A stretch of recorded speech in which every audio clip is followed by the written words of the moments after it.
WhatsApp डाल दूँ, मैं करवा दूँ।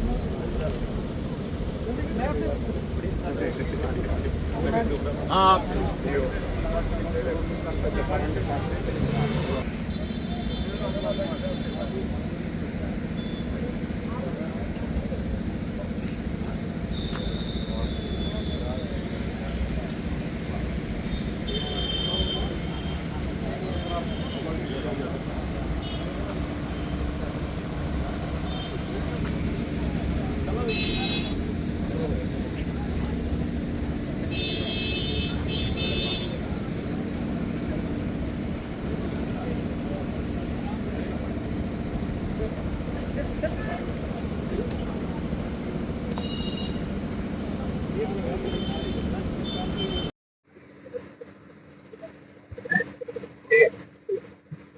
जी मेरे साहब,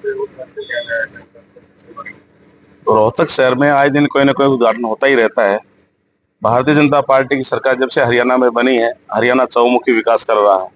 सूबे के यशस्वी मुख्यमंत्री माननीय नायब सैनी जी 24 घंटों में से 18-18, 20-20 घंटे पब्लिक के बीच में रहते हैं और विकास कार्यों की जड़ी लगा रखी है। उसी कड़ी में मैं रोहतक की बात करूं तो पूर्व में मंत्री रहे हमारे बड़े भाई मनीष कुमार ग्रोवर जी ने अपने कार्यकाल में जब ये मंत्री थे तो शहर का चहुमुखी विकास करवाया और बाद में भी बहुत बड़े बड़े प्रोजेक्ट रोहतक में लेकर के आए।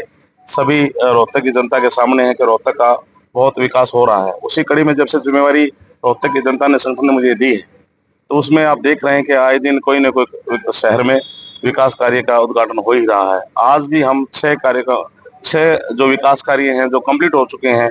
हम जहां खड़े हैं ताऊ पार्क में, इसमें भी ये सामने जो टैंक आप देख रहे हैं विद्या टैंक, इसका भी सौंदर्यीकरण के नाते पार्क का इसका उद्घाटन यहाँ है। इसके बाद डी पार्क पे पार्क का सौंदर्यीकरण का एक उद्घाटन वहाँ पे है। और अगला पार्क हमारा मानसरोवर पार्क है, उसमें बुजुर्गों के लिए कच्चा ट्रैक और कई जो व्यवस्था है वहाँ के सुबह वॉक करने वाले लोगों ने या वहाँ के क्षेत्र के लोगों ने जो कहा तो उसी तरह से उसका सौंदर्यीकरण किया गया है। और आगे हम बात करें तो उसके बाद डॉक्टर साहब बाबा भीमराव अम्बेडकर जी के चौक का भी सौंदर्यीकरण किया गया है। और लास्ट हमारा जो छठा कार्य एक हमारा अंडरपास चिनोट कॉलोनी के हमारे पास वहाँ के जो हमारे जनमानस हैं जिनकी हमेशा वो रिक्वायर्ड रही है, मांग रही थी उस अंडरपास को लेकर के, तो अंडरपास का भी आज उद्घाटन करेंगे। और एक हमारा कार्यक्रम लास्ट जो छठा कार्यक्रम आज का उद्घाटन का है वो पुराने बस स्टैंड के ऊपर जो भगवान वाल्मीकि अम्बेडकर चौक है उसका भी सौंदर्यीकरण किया गया है। आज कुल मिलाकर के लगभग ये 80-90 लाख का जो एस्टिमेट जो सौंदर्यीकरण को लेकर के था उन सब का उद्घाटन होगा।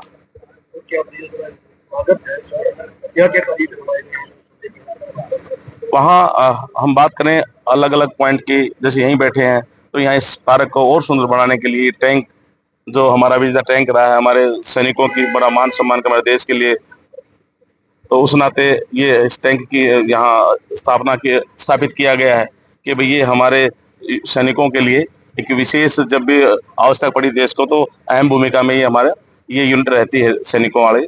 हम बात करते हैं बापू पार्क की, तो बापू पार्क में भी बापू जी की जो चित्र है उसका तो किया ही किया है, उसके साथ पार्क का भी हमने सौंदर्यीकरण किया गया है। हम बाबा साहब डॉक्टर भीमराव अम्बेडकर के चौक की बात करें तो वो कई वर्षों से वहाँ बार बार जो भी कार्यक्रम होता था लोग सब कहते थे तो उसका सौंदर्यीकरण तो किया ही किया है। बापू जी की सॉरी डॉक्टर साहब बाबा भीमराव अम्बेडकर जी की प्रतिमा है उसका भी एक तरह से नवीनीकरण किया गया है। तो हम भगवान वाल्मीकि चौक की बात करें तो उसका भी आप देखें कि पूरा एक लेंटर डाल करके उसका बड़ा चौक का सौंदर्यीकरण इस तरह से किया गया है।